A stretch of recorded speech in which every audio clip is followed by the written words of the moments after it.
Bismillahirrahmanirrahim. Today we discuss about the fatty acid and the triacylglycerol synthesis.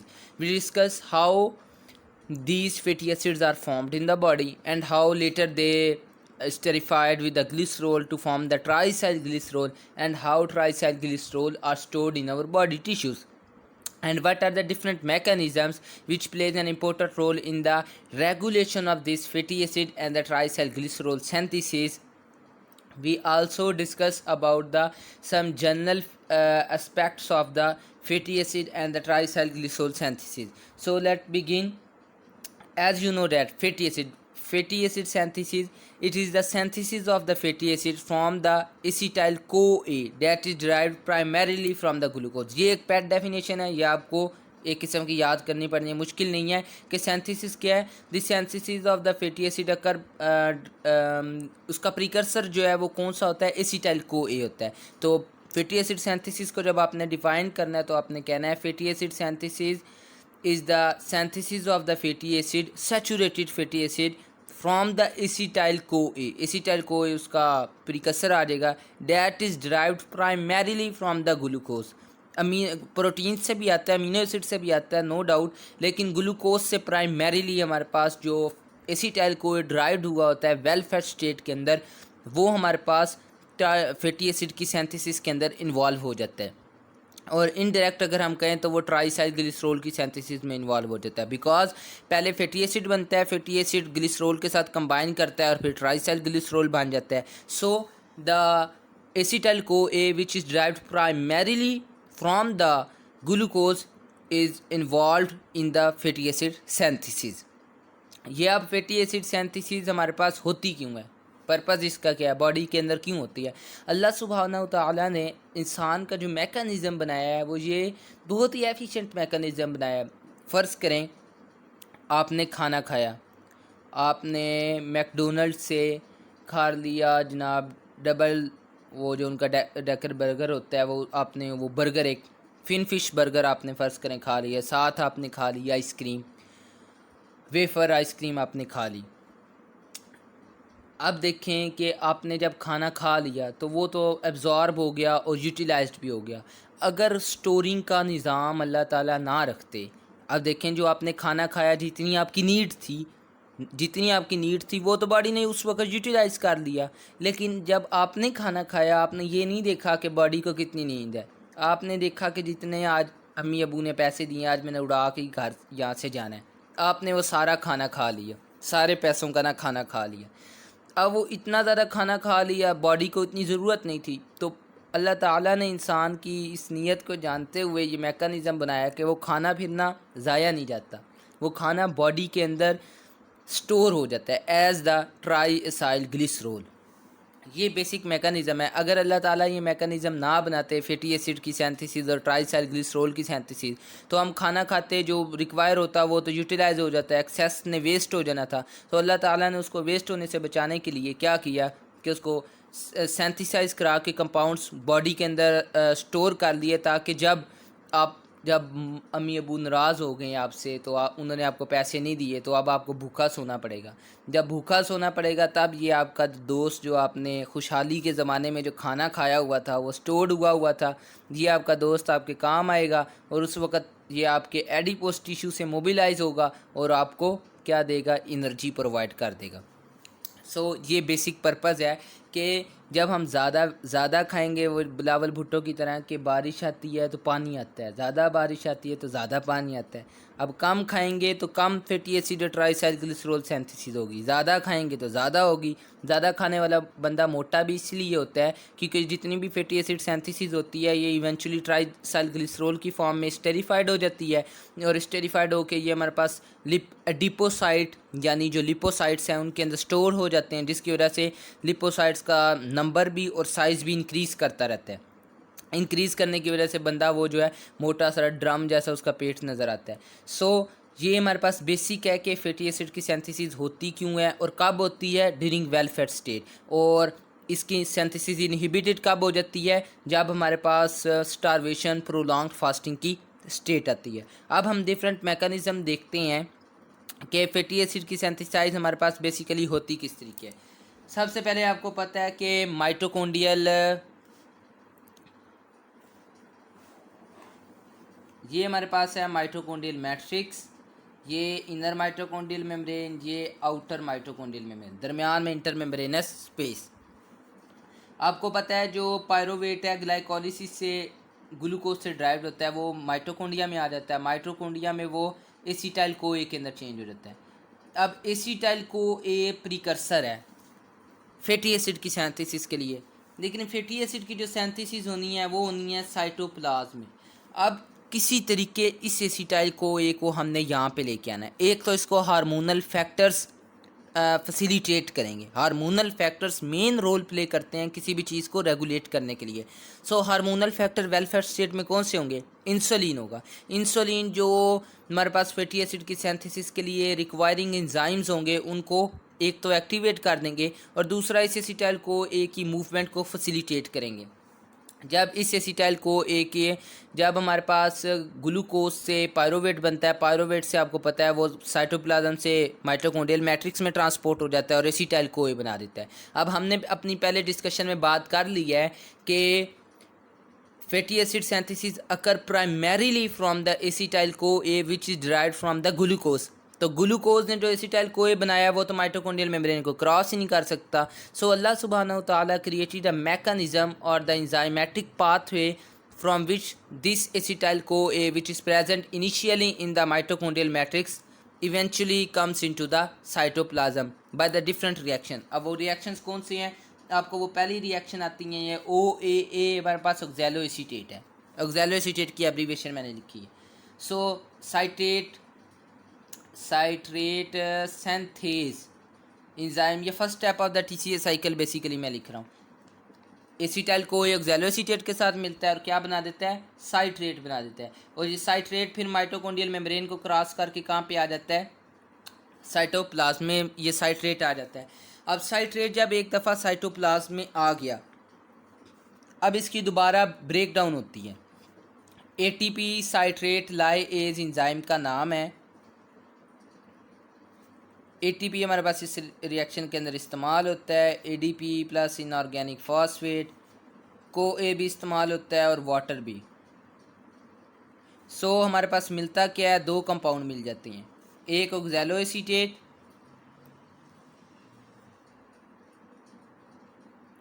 और दूसरा हमारे पास जो कंपाउंड मिलता है उसका नाम है एसिटाइल को ए।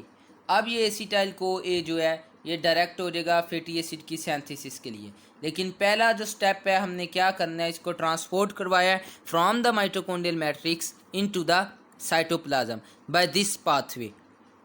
क्या हुआ कि जो हमारे पास ग्लूकोज से पायरोवेट बना, पायरोवेट आपको पता है माइटोकॉन्ड्रियल मैट्रिक्स में चले जाता है और फैटी एसिड की सिंथेसिस के लिए जो प्रीकर्सर है वो कौन है? एसिटाइल को ए। अब एसिटाइल को ए माइटोकॉन्ड्रियल मेम्ब्रेन क्रॉस नहीं कर सकता, तो ये एक पाथवे है जिसके ज़रिए वो माइटोकॉन्ड्रियल मेम्ब्रेन क्रॉस करता है। कि एसिटाइल को ए तो नहीं क्रॉस करता, लेकिन जो एसिटाइल को ए है उसका जो असाइल ग्रुप है वो इनकॉर्पोरेट हो जाता है साइट्रेट के अंदर, को ए इधर से सिस्टम को लीव कर जाता है। सो ये हमारे पास इस काबिल हो जाता है कि माइटोकॉन्ड्रियल मेम्ब्रेन को क्रॉस कर सके। तो वो ये माइटोकॉन्ड्रियल मेम्ब्रेन को क्रॉस कर जाता है। यहाँ से हम दोबारा को ए इसके अंदर डाल देते हैं और एटीपी साइट्रेट लाइएज की मौजूदगी के अंदर होता क्या है कि ये साइट्रेट की ब्रेक डाउन होती है ऑक्सैलो एसीटेट में और एसिटाइल को ए में, और एसिटाइल को ए जो है अब फर्दर डायरेक्ट होगा फैटी एसिड की सिंथेसिस के अंदर। अब ये जो ऑक्सैलो एसीटेट अंदर से माइटोकॉन्ड्रियल मैट्रिक्स से साइटोप्लाज्म में आ गया है, अब ये इसने दोबारा चैनल्ड होना है कहाँ पे? माइटोकॉन्ड्रियल मैट्रिक्स में। ये बेसिकली आपको ये पहले ही पता है, ग्लूकोनियोजेनेसिस के अंदर ये सारी चीज़ें हम डिस्कस कर चुके हैं कि oxalo acetate with the help of an enzyme cytosolic maleate dehydrogenase, मैं सी फॉर साइटोसोलिक लिख रहा हूँ, साइटोसोलिक मेलेट डिहाइड्रोजिनेज एंजाइम की मदद से NADH, इधर हमें जो है NADH इस्तेमाल करना पड़ता है और ये NADH कहाँ पे आता है? साइटोप्लाज्म में। साइटोप्लाज्म में NADH हमारे पास जो ग्लाइकोलिसिस से ड्राइव्ड होता है वही NADH हमारे पास यहाँ पे आ जाता है। तो ये ऑक्सैलो एसीटेट किस में चेंज हो जाता है? मेलेट के अंदर। और यहाँ पे एक एडिशनल स्टेप है, ये आपने लाजमी बात याद रखनी है कि मेलेट जो है वो पायरोवेट में चेंज हो जाता है। पायरोवेट के अंदर मेलेट चेंज हो जाता है with the help of an enzyme known as the malic enzyme. कौन सा एंजाइम? Maleic enzyme. बुक में आपको इसका एक और नाम भी मिलेगा, जो नाम है इसका ओरिजिनल नेम है NADP डिपेंडेंट मैलेट डिहाइड्रोजिनेज। सो उसको पढ़ के परेशान नहीं हो जाना। बेसिकली मैलिक इंजाइम को ही हम NADP डिपेंडेंट मैलेट डिहाइड्रोजिनेज कहते हैं। ये क्या करता है कि मैलेट में से कार्बन डाइऑक्साइड रिमूव कर देता है और जो दो हाइड्रोजन है उसको मैलेट को ऑक्सीडाइज भी करा देता है और उसकी डीकार्बोक्सिलेशन भी करा देता है, और एज अ रिजल्ट हमारे पास क्या बन जाता है, पायरोवेट। अब ये जो पायरोवेट है ये दोबारा हमारे पास माइटोकॉन्ड्रियल मैट्रिक्स में चले जाता है। सो इन दिस फैशन ये जो ऑक्सैलो एसीटेट हमारे पास आया हुआ था from the mitochondrial matrix into the cytoplasm, वो दोबारा माइटोकॉन्ड्रियल मैट्रिक्स में एज अ पायरोवेट रिटर्न हो जाता है, और इस रिएक्शन के अंदर हमें NADPH मिलता है। बॉडी में सिर्फ दो ही सोर्सेज हैं NADPH की प्रोडक्शन के। एक प्राइमरीली जो सोर्स है वो हेक्सोज मोनोफॉस्फेट शंट है, और कुछ NADPH इस रिएक्शन से हमें मिलता है, लेकिन ये उन्हीं ऑर्गेनेलिज्म में मिलेगा जिनके अंदर हमारे पास क्या होगा, माइटोकॉन्ड्रिया होगा।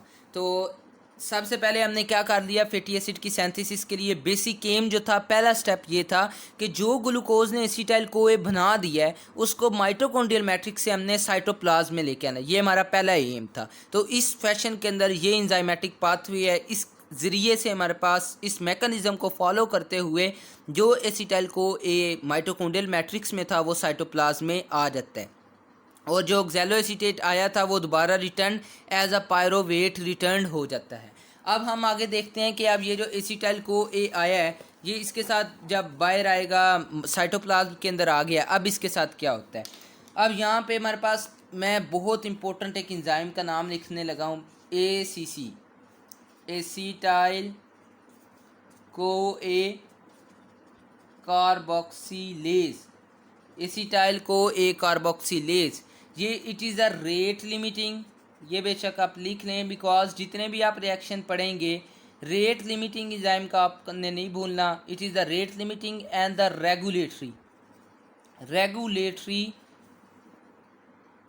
Enzyme of fatty acid synthesis. This acetyl CoA carboxylase is the rate limiting and the regulatory enzyme of the fatty acid synthesis। अब ये क्या करता है, ये जो हमारे पास एसिटाइल को ए साइटोप्लाज्म में आ गया है उसको चेंज कर देता है मेलोनाइल कोए में, सॉरी मैंने मेलोनाइल कोए लिख दी है, एसिटाइल कोए को किस में चेंज कर देता है, मेलोनाइल कोए के अंदर। ये B7 यानी बायोटिन रिक्वायरिंग इंजाइम होता है, कार्बन डाइऑक्साइड इसके अंदर रिक्वायरिंग होती है, और लाइक अदर कार्बोक्सिलेजेस इसके अंदर भी हमारे पास ATP रिक्वायर्ड होता है। ठीक है, तो हमारे पास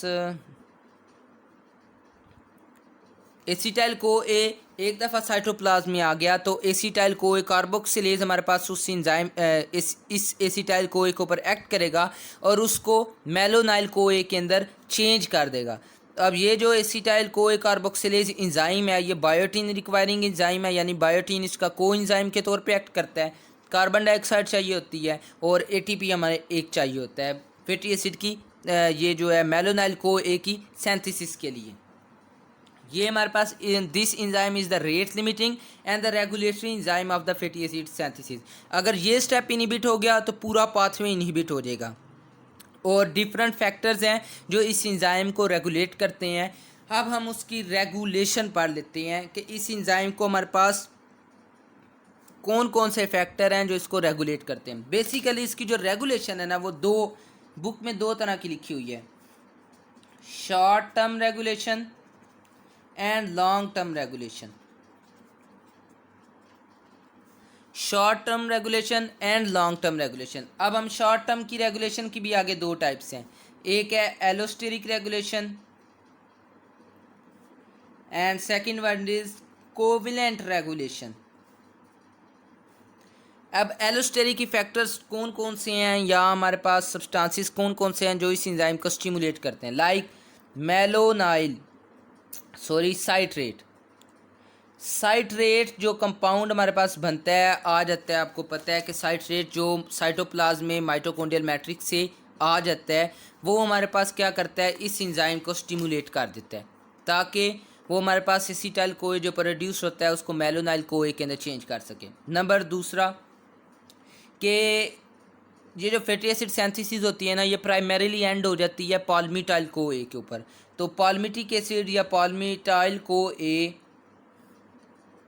इस एंजाइम को इनहिबिट कर देता है। सो ये तो दो एलोस्टेरिक फैक्टर्स हैं जो हमारे पास इस एंजाइम्स की जो एक्टिविटी है उसको रेगुलेट करते हैं। अगर साइट्रेट एक्टिवेट कर देगा तो फैटी एसिड सिंथेसिस होने लग जाएगी, और पाल्मिटाइल कोए जो है इसकी प्रोडक्ट इनहिबिशन है। Number second, covalent regulation. Covalent regulation हमारे पास फास्फोराइलेशन डीफास्फोराइलेशन के थ्रू होगी। आपको पता है वेलफेट स्टेट के अंदर क्या होता है, वेलफेट स्टेट के अंदर एनर्जी लेवल जो होता है वो हाई होता है। तो हाई एनर्जी लेवल जो है वो इसको स्टिमुलेट करेगा, और जो लो एनर्जी लेवल होता है यानी अगर एटीपी का लेवल ज़्यादा है तो वो फैटी एसिड सिंथेसिस को स्टिमुलेट करेगा, और अगर एटीपी का लेवल कम है तो हम ये कह सकते हैं कि एएमपी का लेवल ज़्यादा हो गया। एएमपी का लेवल जब ज़्यादा होता है तो वो क्या करती है कि एडिनोसिन मोनोफॉस्फेट प्रोटीन काइनेसिस को एक्टिवेट कर देती हैं। ये जब एक्टिवेट होती हैं ये इस एंजाइम की करती हैं फास्फोराइलेशन। और मैं आपको इधर पते की बात बता दूं कि जितने भी सिंथेसाइजिंग एंजाइम है, लाइक ग्लाइकोजन सिंथेज एंजाइम है, फैटी एसिड सिंथेसिस के लिए एंजाइम जो रेगुलेटरी एंजाइम्स हैं, एसिटाइल कोए कार्बोक्सिलेज, दो एंजाइम्स हो गए। नंबर तीसरा एंजाइम है, आप पढ़ेंगे हाइड्रोक्सी मिथाइल ग्लूटाराइल कोए रिडक्टेज, वो कोलेस्ट्रोल सिंथेसिस का रेट लिमिटिंग एंजाइम है। सो ये तीनों एंजाइम्स जो हैं डीफॉस्फोराइलेटेड फॉर्म में एक्टिवेट होते हैं। सो एक दफ़ा में ही तीनों एंजाइम्स आपको याद हो गए कि जितने भी सिंथेसाइजिंग पाथवेज हैं वो हमारे पास उनके एंजाइम्स जो हैं वो डीफॉस्फोराइलेटेड फॉर्म में एक्टिवेट होते हैं, और स्पेशली रेट लिमिटिंग एंजाइम्स। सो जब सेल के अंदर एनर्जी लेवल कम होगा, ये कम कब होता है आपको पता है, जब हमारे पास प्रोलॉन्ग्ड फास्टिंग और स्टारवेशन होगी, तब हमारे पास जब सेल्स के अंदर एनर्जी लेवल लो हो जाता है, तो एनर्जी लेवल लो होने की वजह से एएमपी स्टिमुलेट कर देती हैं इन प्रोटीन्स को। एएमपी जब इन प्रोटीन्स को स्टिमुलेट करती हैं तो ये प्रोटीन्स क्या करती हैं, एडिनोसिन मोनोफॉस्फेट प्रोटीन काइनेसिस, ये इस एंजाइम की फास्फोराइलेशन कराती हैं और उसको इनएक्टिव कर देती हैं।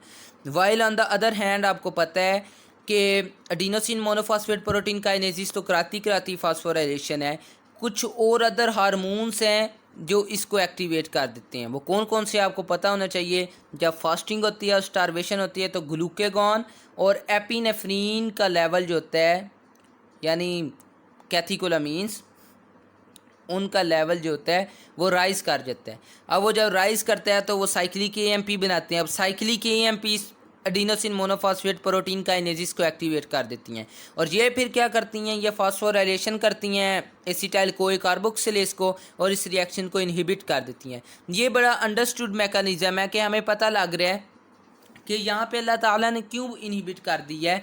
बिकॉज कि जब हमारे पास फास्टिंग है और प्रोलॉन्ग स्टारवेशन है, तब हमारे पास एसिटाइल कोए तो हमारे पास अवेलेबल ही नहीं है कोई चीज़ सिंथेसाइज करने के लिए। सो अल्लाह सुब्हानहू तआला ने इस जो एंजाइम्स हैं इनको भी इनएक्टिवेट कर दिया ताकि ये भी रेस्ट करें, अभी किसी चीज़ की ज़रूरत तो है कोई नहीं, ताकि ये हमारे पास एक्टिवेट ना हो जाए। तो अल्लाह ताला ने इनको इनहिबिट कर दिया है।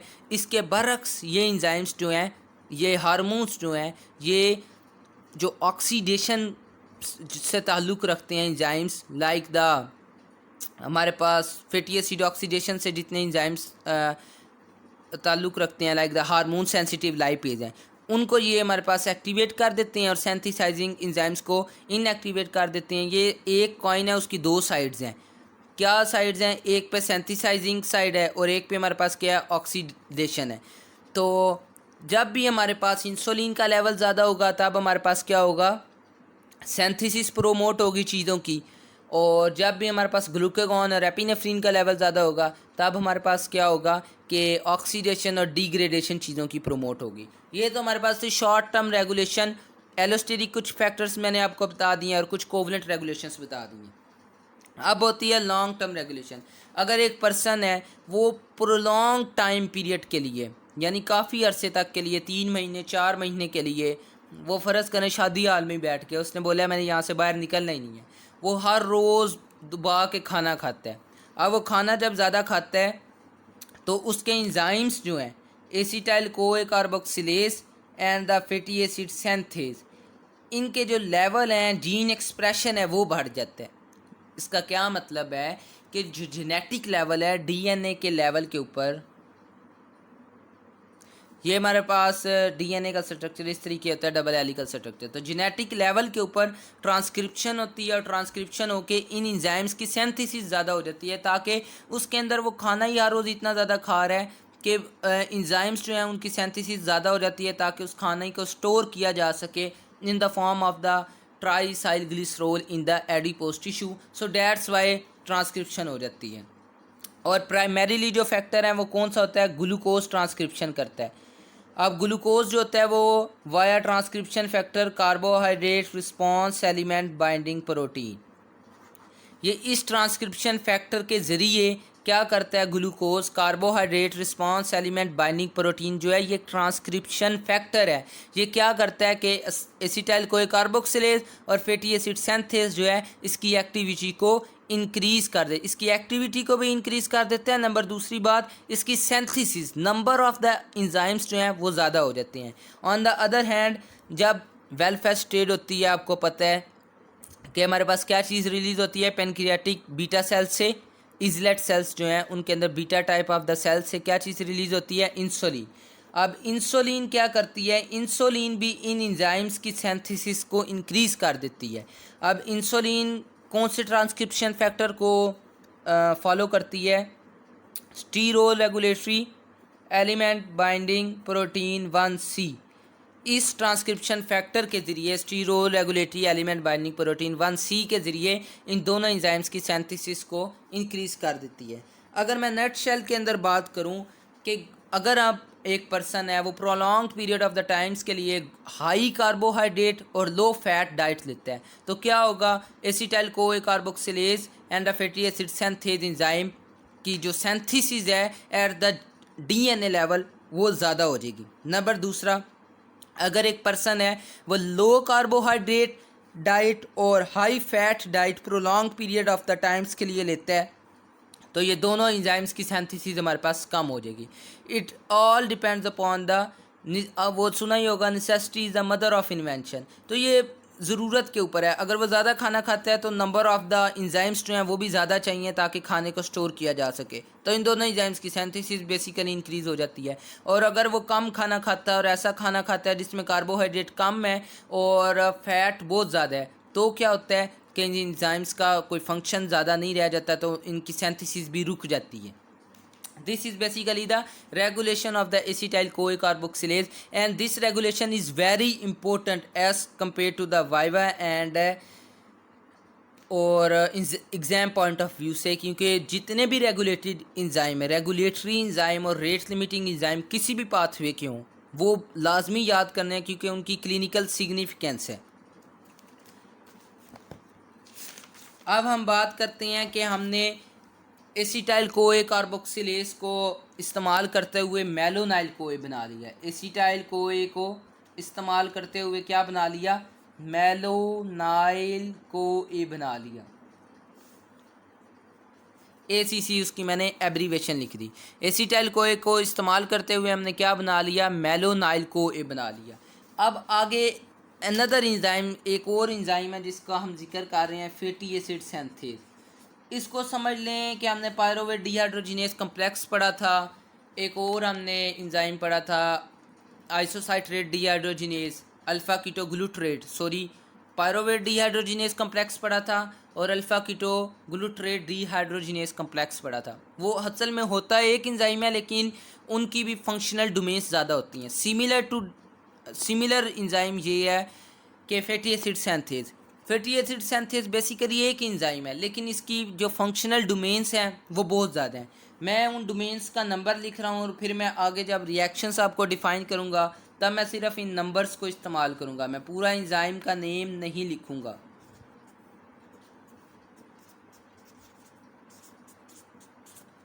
अब ये एक फैटी एसिड सिंथेज इंजाइम है और इसकी 7 फंक्शनल डोमेन्स हैं plus acyl carrier protein. Acyl carrier protein is basically nothing but the combination of the acyl group with the 4' phosphopantetheine which is the derivative of the B5। अब basically मैंने क्या बात की है कि असाइल कैरियर प्रोटीन कुछ भी नहीं है। बेसिकली ये है क्या, कुछ नहीं है, लेकिन ये बहुत कुछ है कि ये derivative of the vitamin B5 जिसे पेंटोथेनिक एसिड कहते हैं, उसका एक डेरिवेटिव होता है 4-फॉस्फोपेंथीथीन।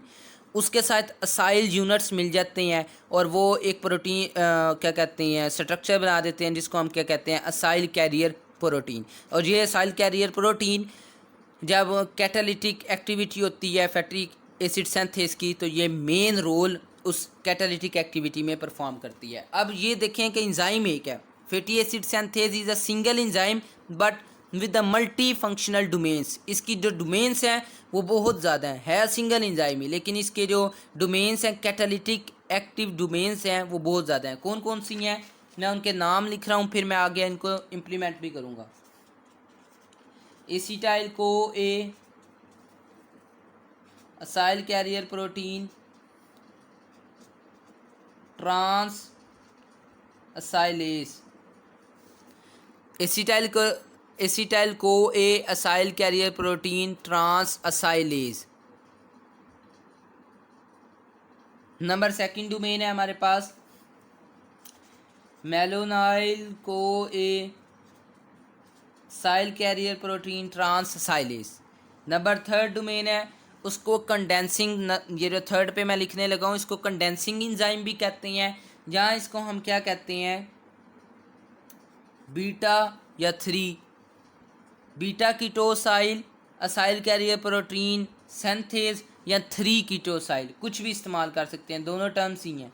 3 कीटो असाइल कैरियर प्रोटीन सिंथेज।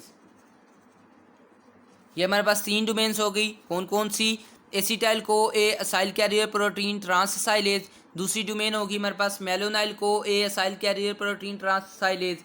तीसरी डोमेन है हमारे पास beta ketoacyl acyl carrier protein synthase. चौथी डोमेन है हमारे पास beta keto acyl carrier protein reductase. Number 5वीं डोमेन है हमारे पास बीटा हाइड्रोक्सी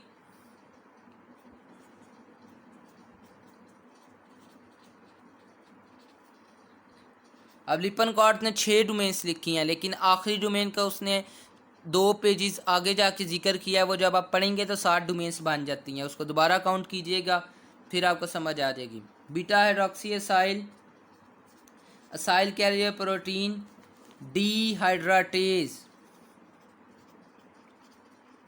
ये 5 डोमेन्स होगी। फिर छठी डोमेन जो है हमारे पास इनॉइल असाइल कैरियर प्रोटीन रिडक्टेज। और 7वीं डोमेन है थायोएस्टरेज। कितनी डोमेन्स होगी हमारे पास, 7 फंक्शनल डोमेन्स हैं plus acyl carrier protein. Acyl carrier protein का मैंने आपको आगे भी बता दिया है। अब डोमेन्स को हम एक दफ़ा दोबारा देख लेते हैं। Acetyl co acyl carrier protein, transacylase. Malonyl co acyl carrier protein, trans असाइक्लेज।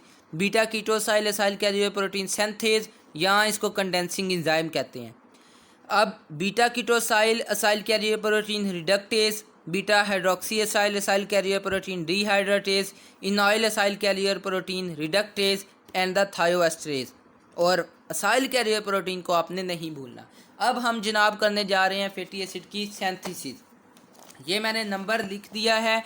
अब मैं बार बार क्या कहते हैं पूरा एंजाइम नहीं लिखूँगा, ये पूरा एंजाइम लिखते वक्त पेज भी नहीं बचता और नंबर दूसरा इसको लिखने का फ़ायदा भी नहीं। मैं सिर्फ जो एंजाइम अब इधर यूज़ करूँगा मैं उसका नंबर लिख दूँगा।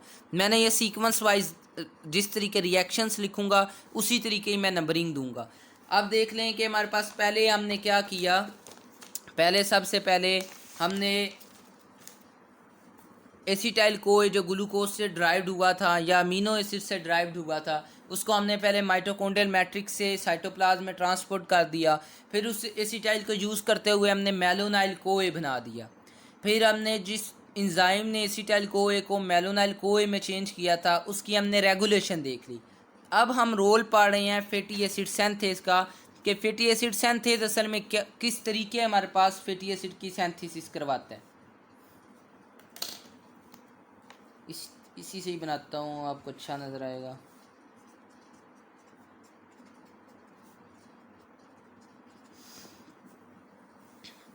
ये मैंने अब क्या ड्रॉ किया है, ये बेसिकली मैं शो कर रहा हूँ कि ये हमारे पास फैटी एसिड सिंथेज एंजाइम ही है, उसका पार्ट है। एक हमने असाइल कैरियर प्रोटीन शो किया है with the self federal group, और जो ये जो सिस्टीन रेजिड्यू मैंने शो किया है, ये जो थर्ड नंबर पे एंजाइम आता है beta ketoacyl acyl carrier protein synthase, इसी का असल में ये एक सब यूनिट है, इसका यूनिट है सिस्टीन। इन दो चीज़ों का आपको पता होना चाहिए कि असल में है क्या। ये फैटी एसिड सिंथेज जो एंजाइम है उनके पार्ट है हमारे पास। एक असाइल कैरियर प्रोटीन शो की हुई है और दूसरी हमारे पास सिस्टीन जो है वो किसका पार्ट है हमारे पास, जो थर्ड नंबर पे एंजाइम है कंडेंसिंग एंजाइम सिस्टीन, उसका पार्ट है। फर्स्ट रिएक्शन के अंदर क्या होता है, मैंने कहा था आपको कि एसिटाइल कोए जो है वो प्रीकर्सर के तौर पे एक्ट करता है, उसी से ही हमारे पास फैटी एसिड की सिंथेसिस होती है। अब यहाँ पे हमारे पास क्या चीज़ आ गई, एसिटाइल कोए हमने लिखना है। मैं अब एसिटाइल कोए का स्ट्रक्चर लिख रहा हूँ, बिकॉज स्ट्रक्चर बहुत इजी है, अगर आप याद कर लें तो आपको लाइफ लॉन्ग ये लेक्चर हो जाएगा आपका, ताकि आपको सारी ज़िंदगी याद रहेंगे ये। अब देखें ये होता क्या है इसमें, कि ये जो आया है, अब यहाँ पे हमारे पास एसिटाइल को ए पहली डोमेन हम इस्तेमाल करेंगे, मैं आपको दिखा देता हूँ। Acetyl CoA acyl carrier protein ट्रांससाइक्लेज। अब इसके नाम के अंदर इसका फंक्शन हमारे पास छुपा हुआ है कि एसिटाइल को ए आ रहा है, एसिटाइल को ए से असाइल कैरियर प्रोटीन को जो असाइल ग्रुप हैं वो ट्रांसफ़र हो गए। एसिटाइल को ए से असाइल कैरियर प्रोटीन को जो असाइल ग्रुप हैं वो ट्रांसफ़र हो गए। अब देखें एंजाइम का सिर्फ आप नाम याद रख लें तो फंक्शन आपको वो खुद ही बता देगा कि एसिटाइल कोए में से कोए ग्रुप रिमूव हो गया है, जो एसिटाइल यूनिट है वो असाइल कैरियर प्रोटीन के साथ बाइंड कर देगा, और ये इसने किया क्या है, बेसिकली ट्रांसफ़र किया है यहाँ से असाइल ग्रुप उठा के एसिटाइल असाइल कैरियर प्रोटीन को दे दिए हैं। तो इस एंजाइम का नाम हमने क्या रख दिया है, ट्रांससाइक्लेज इस एंजाइम का नाम रख दिया है। आप देखें कि को ए हमारे पास रिमूव हो जाएगा with the self federal group, और ये असाइल कैरियर प्रोटीन के ऊपर ये जो असाइल ग्रुप है, बेसिकली ये असाइल ग्रुप है, ये असाइल ग्रुप जाके इसके ऊपर ट्रांसफ़र हो जाएगा, और नाम हमारे पास क्या रख दिए एंजाइम का, हमारे पास acetyl CoA acyl carrier protein ट्रांससाइक्लेज। अब हमारे पास होगा क्या, सॉरी ऊपर जगह नहीं बची, मैं अब यहाँ पे नीचे लिख रहा हूँ, या ऊपर ही लिख देते हैं। Cysteine with the self federal group और असाइल कैरियर प्रोटीन है, इसके जो सल्फ़र है इसके साथ क्या होगा कि ये असाइल ग्रुप आके जुड़ जाएगा। Simple is that. पहली फंक्शनल डोमेन का जो है उसने अपना काम कर दिया। अब हम दूसरी फंक्शनल डोमेन को डिस्कस करने लगे, बट दूसरी फंक्शनल डोमेन को डिस्कस करने से पहले मैं आपको एक और बात बताता चलूँ, इम्पोर्टेंट बात,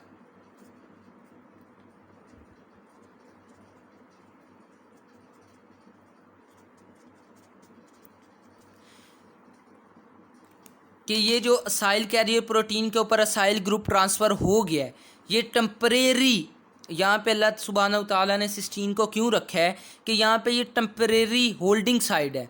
ये जो असाइल ग्रुप यहाँ पे ट्रांसफ़र हुआ है असाइल कैरियर प्रोटीन को, यहाँ से ये एसिटाइल को से ये ट्रांसफ़र हो जाएगा थोड़ी देर के लिए हमारे पास, यहाँ से असाइल कैरियर प्रोटीन से उठेगा और सिस्टीन के पास ट्रांसफ़र हो जाएगा। ये बात आपने याद रखनी है, आगे जाके इसको आपको फंक्शन पता लगेगा कि आगे जाके इसका फंक्शन क्या है।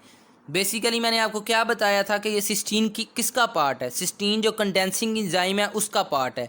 कंडेंसिंग एंजाइम ने आगे इनको कंडेंस कराना है, होल्ड करके रखेगा तो कंडेंस कराएगा ना, अगर वो वहाँ से निकल गए तो कंडेंस फिर किसको कराएगा। डैट्स वाई हमारे पास अब यहाँ पे मैं दूसरा एंजाइम इस्तेमाल कर रहा हूँ। दूसरा एंजाइम कौन सा था, मेलोनाइल CoA acyl carrier protein ट्रांससाइलेज। ठीक है, इसके अंदर भी क्या होता है, मेलोनाइल को ए, नाम ही शो कर रहा है यार, नाम क्या शो कर रहा है, मेलोनाइल CoA acyl carrier protein. यहाँ से जो मेलोनाइल को ए है वो ग्रुप ट्रांसफ़र हो जाएगा असाइल कैरियर प्रोटीन के पास, और जो को ए है वो सिस्टम को लीव कर जाएगा, और ट्रांसफ़र करने के लिए जो एंजाइम इस्तेमाल हुआ है वो है ट्रांससाइक्लेज, ट्रांससाइक्लेज नहीं ट्रांससाइलेज। ये बात आपने याद रखनी है। ठीक है, अब हमारे पास एक मेलोनाइल कोया है। अब मेलोनाइल कोए का क्या स्ट्रक्चर है वो मैं आपको ड्रॉ करके दिखा देता हूँ।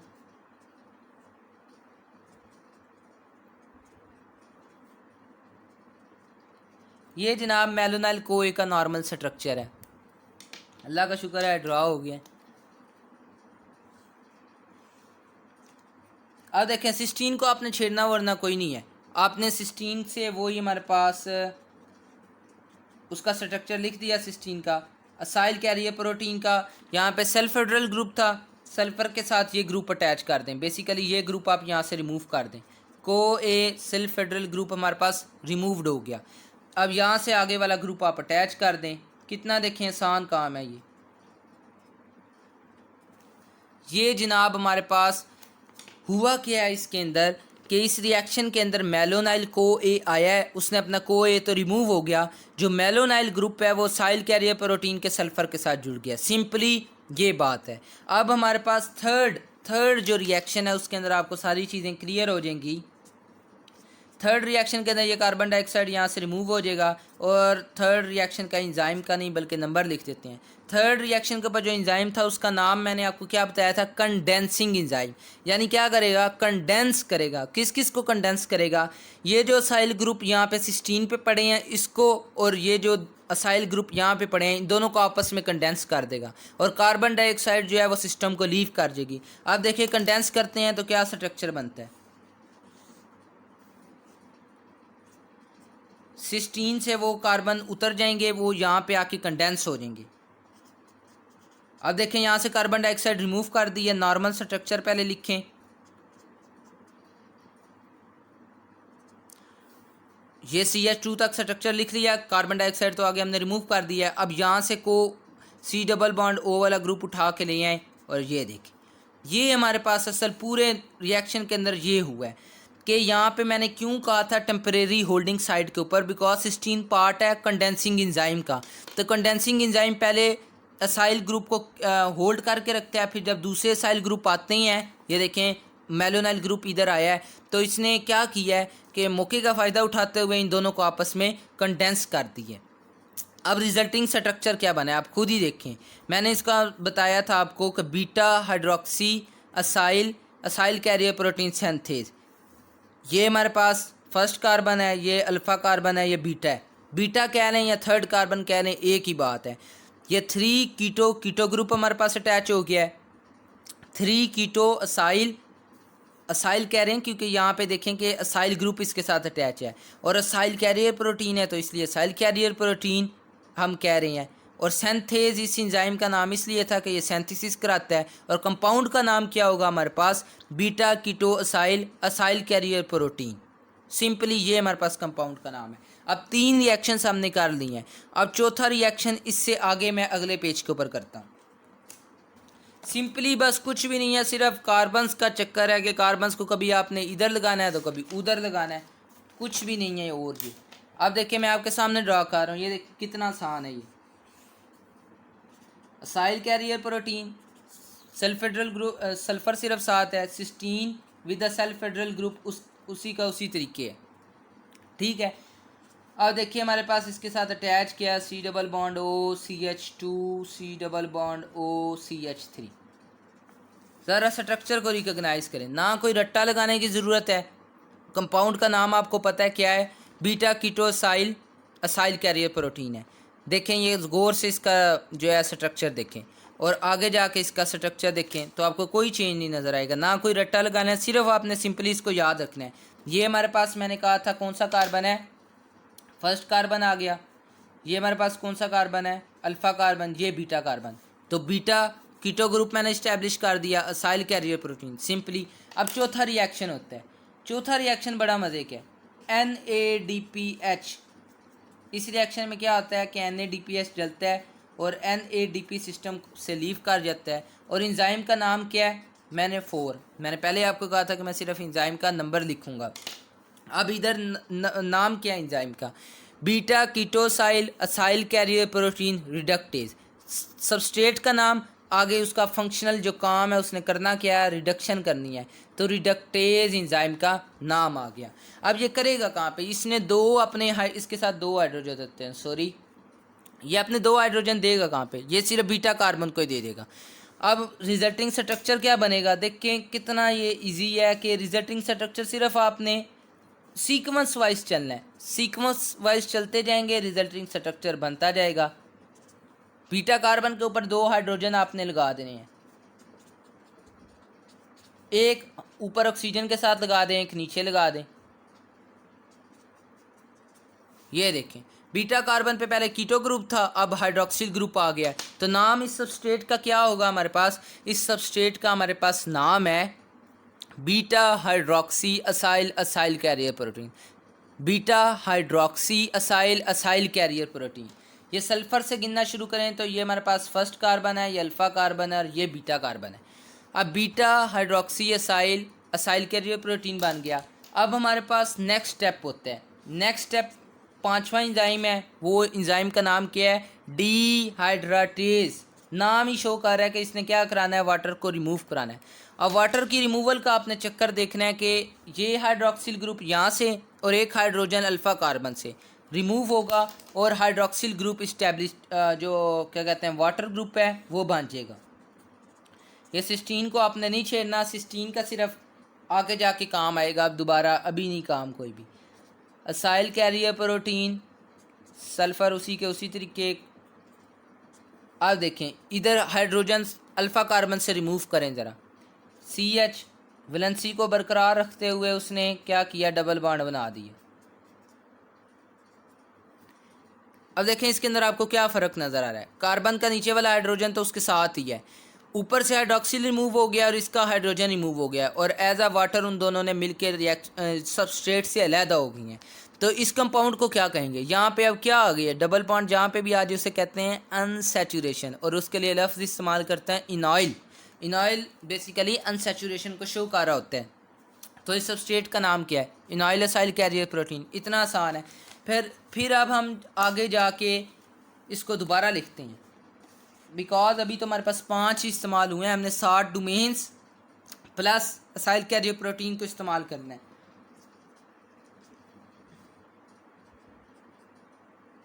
सिस्टीन का सल्फेड्रल ग्रुप उसी तरीके ही है, असाइल कैरियर प्रोटीन है, सल्फर है हमारे पास, और ये हमारे पास क्या है, देखें मैं आपको दोबारा दिखा देता हूँ, सॉरी, ये हमारे पास लास्ट में कंपाउंड बन गया था, यही कंपाउंड मैंने उठा के ऊपर लिख दिए कि हमारे पास इनॉइल असाइल कैरियर प्रोटीन है। अब इसके ऊपर बेसिकली कौन सा इंजाइम आके काम करता है, 6। अभी हमारे पास पीछे 5 हुए थे ना, तो अभी ये छठा इंजाइम आके काम करता है। छठे इंजाइम का क्या नाम है, इनॉइल असाइल कैरियर प्रोटीन रिडक्टेज।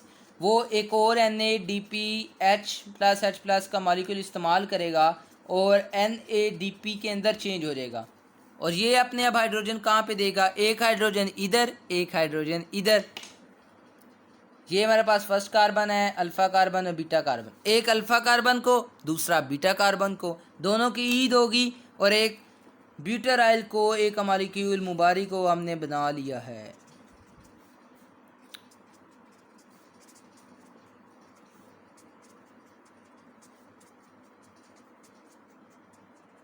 देखें एक हाइड्रोजन इसने इधर दे दिया, एक हाइड्रोजन इधर दे दिया, ये जो अनसैचुरेशन थी वो ख़त्म हो गई। तो ये 1 2 3 4 ब्यूटाराइल असाइल कैरियर प्रोटीन बन गई है। अब मैं एक दफ़ा आपके लिए सिर्फ दोबारा रिएक्शंस को, ये सर दर्द को दोबारा मैं रिपीट कर रहा हूँ ताकि शायद आपकी कोई समझ में आ जाए। अब हमारे पास क्या होगा, यहाँ पे जो असाइल कैरियर प्रोटीन है, यहाँ से ये जो असाइल ग्रुप है ये ट्रांसफ़र हो जाएगा सिस्टीन को। क्यों ट्रांसफ़र होगा, इसकी रीज़न मैं आगे जाके बताता हूँ।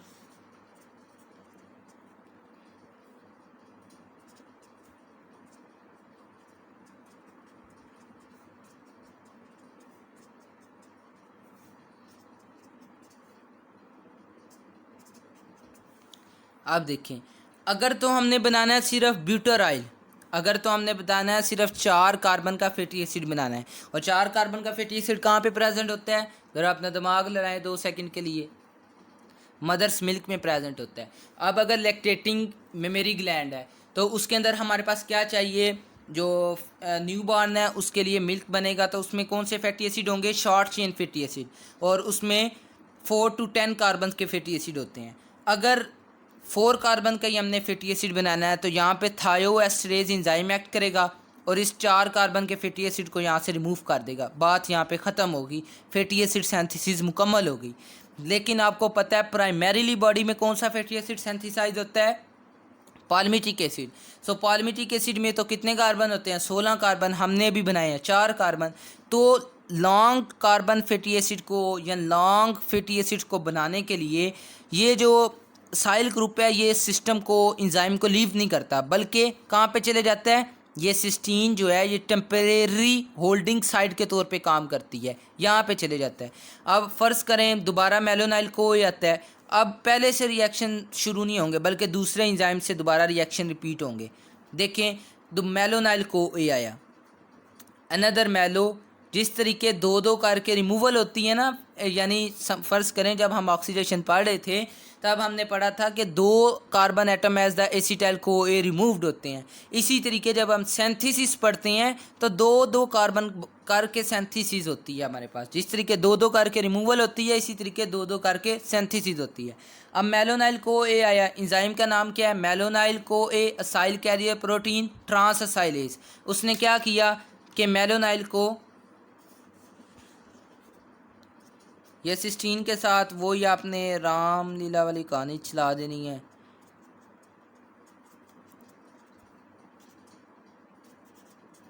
अच्छा, सल्फ़र के साथ आपने क्या किया, मेलोनाइल को एक, देखे मैंने सिर्फ स्ट्रक्चर वही वाला ऊपर से उठा के नीचे लिख दिया है।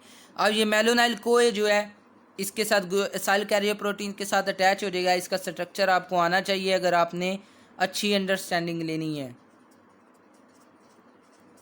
देखें, ये मेलोनाइल को एक को मैंने अटैच कर दिया। अब थर्ड में क्या होगा, इन दोनों साइल ग्रुप्स जो हैं इनकी कंडेंसेशन हो जाएगी ताकि ये जो चेन है ये शॉर्ट से चेन जो है वो लॉन्ग हो जाए। हम आगे जाके देखते हैं वो किस तरीके लॉन्ग होगी।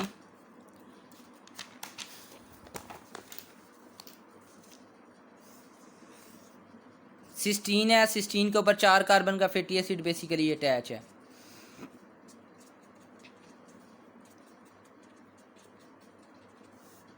और असाइल कैरियर प्रोटीन है, असाइल कैरियर प्रोटीन के ऊपर मेलोनाइल ग्रुप जो है वो अटैच है।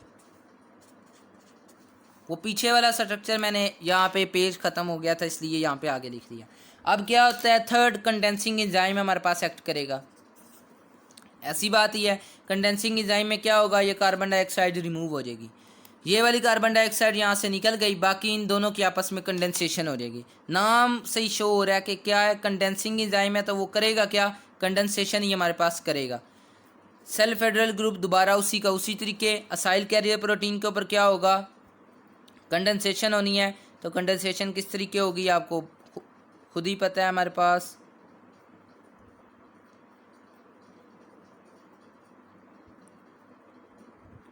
अब इससे आगे दोबारा वही 4 स्टेप चलेगा, 5 स्टेप चलेगा, 6 स्टेप चलेगा।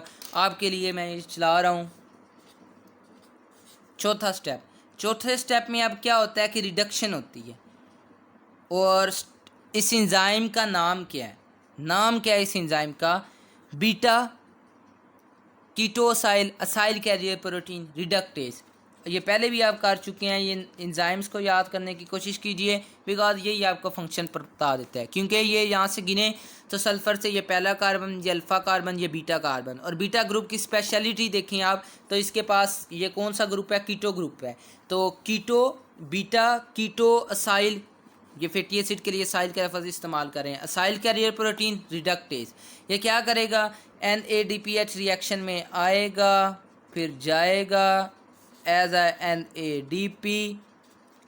और हमारे पास बचा क्या में, सिस्टीन सल्फेड्रल ग्रुप उसी के उसी तरीके, acyl carrier protein beta group को इसने 4 चांद लगा दिए।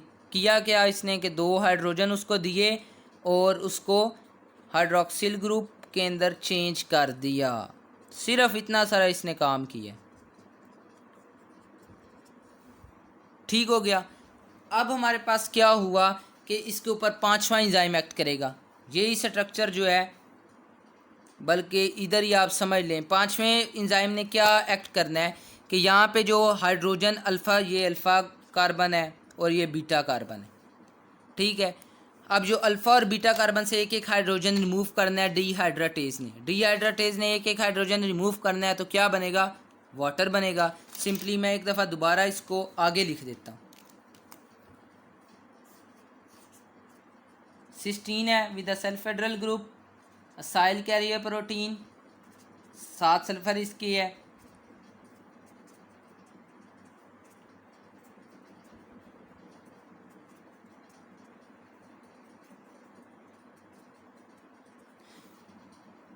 ये देखें जो कंपाउंड नीचे था वही मैंने आके पेज जो है उसको ना टर्न करके ऊपर लिख दिया, ठीक है। अब इसके ऊपर किसने काम करना है, डिहाइड्रेटेज ने वाटर को रिमूव करना है। वाटर को रिमूव करना है तो डिहाइड्रेटेज एंजाइम आएगा, वो अल्फ़ा कार्बन और कौन से कार्बन से, अल्फ़ा और बीटा कार्बन से एक एक हाइड्रोजन उतार लेगा। तो देखें ये हमारे पास बीटा कार्बन है, ये अल्फ़ा कार्बन है, एक एक हाइड्रोजन रिमूव करें।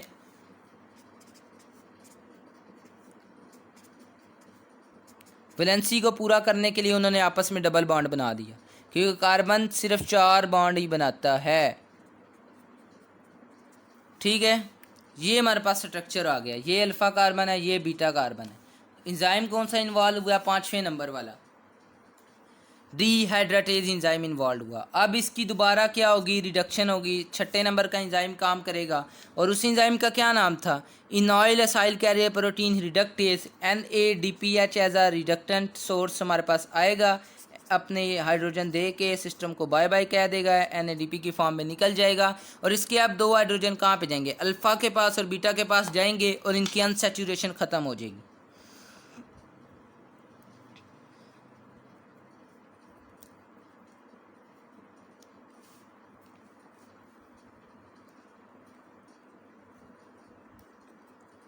ये अल्फ़ा कार्बन थी, ये बीटा कार्बन थी,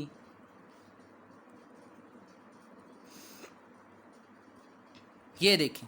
अब हमारे पास 6 कार्बन का फैटी एसिड मिल गया, गिने 1 2 3 4 5 6। अब हमारे पास क्या मिल गया, हेक्सेनॉइल असाइल कैरियर प्रोटीन बन गया। अगर तो हमारे पास पॉलीमेटाइल कोए बनाना है, तब अब ये दोबारा टेम्परेरी होल्डिंग साइट पे जाएगा, फिर वही रिएक्शन 2 से 6 तक रिपीट होंगे, 2 से 6 तक। और जब पॉलीमेटाइल कोए बन जाएगा, फ़र्ज़ करें मुझे जनाब अब चाहिए था, क्योंकि मैं थक गया हूँ, तो मुझे क्या चाहिए था, हेक्सेनॉइल ही चाहिए था, यानी 6 कार्बन का फैटी एसिड ही चाहिए था। तो अब क्या होगा, 7वां इंजाइम एक्ट करेगा। 7वां इंजाइम क्या था, थायो एस्टीरेज। ये वाटर की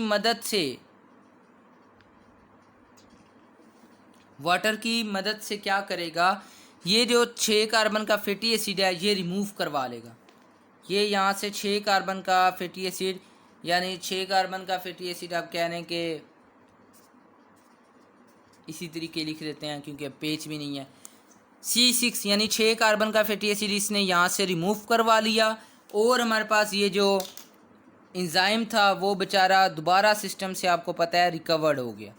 सिंपल इज़ डैट। ये इस तरीके हमारे पास बॉडी में फैटी एसिड की सिंथेसिस होती है।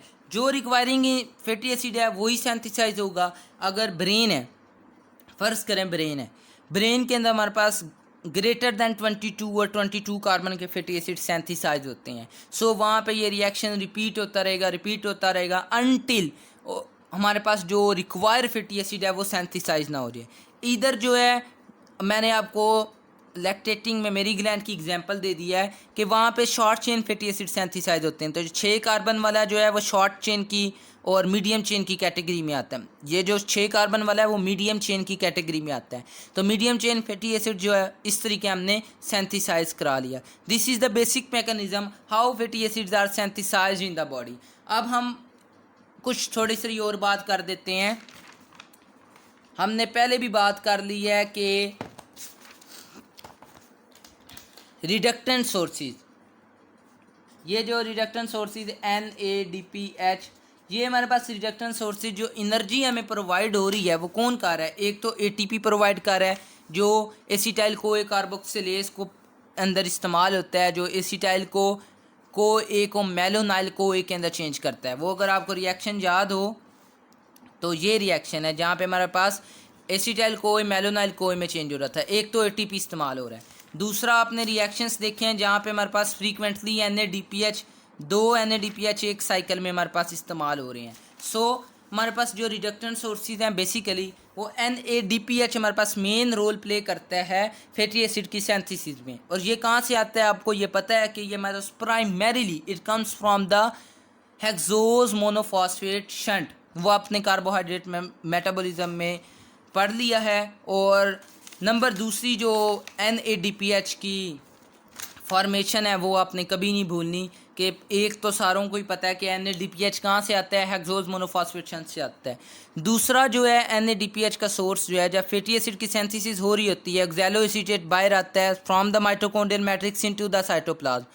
तो साइटोप्लाज्म में जब आता है तो वो दोबारा उसने जाना होता है माइटोकॉन्ड्रियल मैट्रिक्स में। अब वो पायरोवेट की फॉर्म में माइटोकॉन्ड्रियल मैट्रिक्स में दोबारा जाता है और इन सीक्वेंस ऑफ द रिएक्शन से हमारे पास NADPH बना देता है। तो आपने दो सोर्सेज याद रखने हैं कि एक तो NADPH हमारे पास जो है फैटी एसिड की सिंथेसिस के वक्त भी हमें मिल रहा होता है, और दूसरा जो मेन सोर्स आ जाता है, मेन सोर्स कौन सा है? जो मेन सोर्स है वो है हमारे पास hexose monophosphate shunt. Hexose monophosphate shunt जो है वो मेन प्राइमरीली जो NADPH वो प्रोवाइड करता है। और दूसरे नंबर पे फैटी एसिड की सिंथेसिस के दौरान ही हमारे पास जो है वो NADPH हमारे पास प्रोवाइड हो रहा होता है। अब फैटी एसिड्स हमारे पास सेंथिसाइज्ड हो गए, फैटी एसिड एक दफ़ा हमारे पास सेंथिसाइज हो गए। अब फैटी एसिड की इलोंगेशन होनी है, फिर हमारे पास उसका हम पढ़ेंगे डीसैचुरेशन।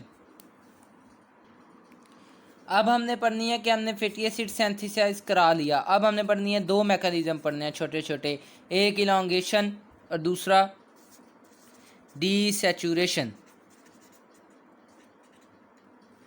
ये दो मैकेनिज्म है। अब इलोंगेशन, पॉलिमेटिक एसिड जो है मेन प्राइमरीली मैंने आपको पहले बता दिया था according to the needs of the tissues. जो फैटी एसिड सिंथेसिस होती है वो लीवर के अंदर होती है, लैक्टेटिंग मेमोरी ग्लैंड में होती है और एडिपोज टिश्यू में होती है, लेसर एक्सटेंट एडिपोज टिश्यू में। अब लैक्टेटिंग मेमोरी ग्लैंड में लॉन्ग चेन फैटी एसिड का काम ही नहीं है, तो वहाँ पे शॉर्ट चेन और medium chain fatty acid synthesize होते हैं, डेट्स इट वो हमारे पास मिल्क के अंदर फिर सिक्रीट हो जाते हैं। लेकिन लाइक ब्रेन की अगर हम एग्जांपल लें तो ब्रेन में जो फैटी एसिड्स होते हैं वो ग्रेटर दैन 22 कार्बन एटम्स होते हैं और 22 कार्बन एटम्स के होते हैं। तो पाल्मिटिक एसिड जो है वो मेन फैटी एसिड बन जाता है एक दफ़ा, तो फिर स्मूथ एंडोप्लाज्मिक रेटिकुलम में बेसिकली सेम मैकेनिज्म चल रहे होते हैं कि वहाँ पे भी हमारे पास NADPH इस्तेमाल होता है प्लस मेलोनाइल को ए। वहाँ पे जिस तरीके यहाँ पे हमारे पास 2 कार्बन यूनिट हमारे पास दे रहा था, वहाँ पे भी हमारे पास मेलोनाइल को ए 2 कार्बन यूनिट्स देता है। और जो फैटी एसिड है अगर वो 16 कार्बन का है तो 18 का हो जाता है, 18 का तो 20 का हो जाता है, 20 का है तो वो 22 का हो जाता है। बेसिकली वो स्मूथ एंडोप्लाज्मिक रेटिकुलम में प्राइमरीली हमारे पास इलोंगेशन होती है। सो हमारे पास वो बेसिक मैकेनिज्म सेम ही है कि 2 carbon at the carboxyl and हमारे पास बढ़ा देने, वो छोटा सा पढ़ लेना, वो इतना ज़्यादा मुश्किल नहीं है। ये बेसिक मैकेनिज्म मैंने आपको बता दिया है कि depending upon the needs of the tissues elongation होती है। अगर long chain fatty acid body को रिक्वायर हैं, लाइक द जो ब्रेन की मेम्ब्रेन लिपिड्स हैं उनके अंदर 22 कार्बन एटम से भी ज़्यादा और 22 कार्बन एटम के फैटी एसिड रिक्वायर हैं, तो पाल्मिटिक एसिड को फिर साइकिल दोबारा रिपीट होंगे स्मूथ एंडोप्लाज्मिक रेटिकुलम में, और क्या होगा कि उसके अंदर 2 कार्बन ऐड अप होते जाएंगे और जब तक वो रिक्वायर्ड फैटी एसिड नहीं बनता उस वक्त तक हमारे पास इलोंगेशन होती रहेगी। अब कुछ फैटी एसिड्स बॉडी में आप देखेंगे, लाइक द मैं एग्जांपल दे देता हूँ, ऑलिक एसिड, पाल्मिटोलिक एसिड। अब पाल्मिटोलिक एसिड हमारे पास क्या है कि 16 कार्बन है, एक डबल बॉन्ड है 9 कार्बन और 10th कार्बन के दरमियान। और ओलिक एसिड क्या है कि हमारे पास 18 कार्बन है, एक डबल बॉन्ड है 9 और 10th कार्बन के दरमियान। अब कुछ फैटी एसिड देखें हमारे पास ह्यूमन मेटाबॉलिज्म में आते हैं कि अनसैचुरेटेड फैटी एसिड भी बॉडी में प्रोड्यूस होते हैं। अनसैचुरेटेड फैटी एसिड भी बॉडी में हमारे पास प्रोड्यूस होते हैं। कौन कौन से? ह्यूमन बॉडी की जो कैपेबिलिटी मैं आपको ये बता दूं कि ये सिर्फ mono unsaturated fatty acid produce कर सकती हैं। लाइक सिर्फ उनमें सिर्फ एक डबल बॉन्ड हो। उसकी कुछ एग्जांपल बुक में दी हुई हैं, वो आप पढ़ना कि oleic acid and the palmitoleic acid. Primarily हमारे पास ओलिक एसिड बनता है और पॉल्मिटोलिक एसिड भी हमारे पास human metabolism. Palmitoleic acid and the oleic acid हमारे पास ह्यूमन मेटाबॉलिज्म के अंदर आप देखेंगे बुक खोल के तो उधर लिखा होगा कि ये ह्यूमन मेटाबॉलिज्म के अंदर प्रोड्यूस्ड होते हैं। लेकिन ह्यूमन की जो कैपेबिलिटी है वो सिर्फ मोनो अनसैचुरेटेड फैटी एसिड बना सकता है, वाइल प्लांट्स की ह्यूमंस की जो कैपेबिलिटी है वो क्या बना सकता है? सिर्फ और सिर्फ वो फैटी एसिड जिनमें एक डबल बॉन्ड हो, like the mono unsaturated fatty acid बना सकता है। और प्लांट्स के अंदर ये कैपेबिलिटी होती है कि वो पॉली अनसैचुरेटेड फैटी एसिड बना सकते हैं। अब ह्यूमंस के अंदर क्यों ये है कि ये वो पॉली अनसैचुरेटेड नहीं बना सकते? Because of the deficiency of the enzymes. Humans poly unsaturated fatty acid क्यों नहीं बना सकते? Because of the deficiency of the enzymes. Humans जो है पॉली अनसैचुरेटेड फैटी एसिड नहीं बना सकते। और कुछ फैटी एसिड हैं लाइक द कौन कौन से फैटी एसिड हैं? ये पहले भी मैंने डिस्कस किया था, दोबारा कर देते हैं। Linoleic acid, lino alpha linolenic acid, arachidonic acid. ये different poly unsaturated fatty acid है जो हमारे पास एसेंशियल फैटी एसिड है, बॉडी में प्रोड्यूस नहीं होते। क्यों नहीं प्रोड्यूस होते मैं आपको पहले ही बता चुका हूँ, क्योंकि डीसैचुरेसिस जो है वो डेफिशिएंट होते हैं, जिसकी वजह से हमारे पास यानी एंजाइम्स डेफिशिएंट होते हैं, जिसकी वजह से हमारे पास poly unsaturated fatty acid body में प्रोड्यूस नहीं हो सकते। सो डैट्स वाई हमें उनके रेगुलर इनटेक लेना पड़ता है इन 3 फैटी एसिड का। ये सेमी एसेंशियल की कैटेगरी में आता है, लेकिन बहरहाल आता तो एसेंशियल में ही है ना। सेमी एसेंशियल हो या एसेंशियल हो, आपने जिक्र ज़रूर करना है कि सर ये 3 हमारे पास जो फैटी एसिड हैं ये हमारे पास एसेंशियल फैटी एसिड हैं। और एडिशनल पॉइंट ये भी बता देना है कि रैकिडोनिक एसिड सेमी एसेंशियल है, बिकॉज अगर लिनोलिक एसिड डाइट में और अल्फा लिनोलिनिक एसिड मिलता रहे तो लिनोलिक एसिड से हमारे पास रैकिडोनिक एसिड बॉडी में पाथवे है एक, उससे बन जाता है, इंजाइमेटिक पाथवे है, उससे बन जाता है। अब हम बात कर रहे थे डीसैचुरेशन की, बात कहीं और निकल गई। डीसैचुरेशन जो है वो इंजाइम्स कौन से करते हैं? डीसैचुरेसिस इंजाइम होते हैं, डीसैचुरेसिस इंजाइम होते हैं, वो हमारे पास डीसैचुरेशन करते हैं। उनको क्या चाहिए होता है? ऑक्सीजन, NADH उनको चाहिए होता है हमारे पास। और क्या चाहिए होता है हमारे पास? उनको साइटोक्रोम B5 चाहिए होता है, उनको FAD लिंक्ड रिडक्टेस चाहिए होता है। अब ये रिएक्शन होता किस तरीके है मैं आपको बताता हूँ। ये डीसैचुरेसिस को क्या क्या चीज़ चाहिए होती है? Oxygen, NADH, cytochrome B5 and FAD linked reductase. अब ये किस तरीके रिएक्शन होता है ये हम डिस्कस करते हैं। फ़र्ज़ करें हमारे पास ये क्या है? पॉल्मिटिक एसिड है। अब मैं फार्मूला नहीं लिख रहा, फार्मूला लिखते हुए ये तो पूरा पेज ही फिर कवर हो जाएगा। पॉल्मिटिक एसिड कन्वर्ट हो जाता है पॉल्मिटोलिक एसिड। ये सैचुरेटेड है और ये अनसैचुरेटेड है, इसके अंदर एक डबल बॉन्ड बन गया। अब जो डिफरेंट चीज़ रिक्वायरमेंट्स हैं वो मैं आपको बता देता हूँ कि किस तरीके वो कंप्लीट होती हैं। NADH चाहिए होता है, NADH खुद ही रिड्यूस्ड हो जाता है, ऑक्सीडाइज हो जाता है। और FAD लिंक्ड रिडक्टेस जो होता है, FAD लिंक्ड रिडक्टेस इंजाइम है, इसको किस में चेंज कर देता है? FADH2 फॉर्म में चेंज कर देता है।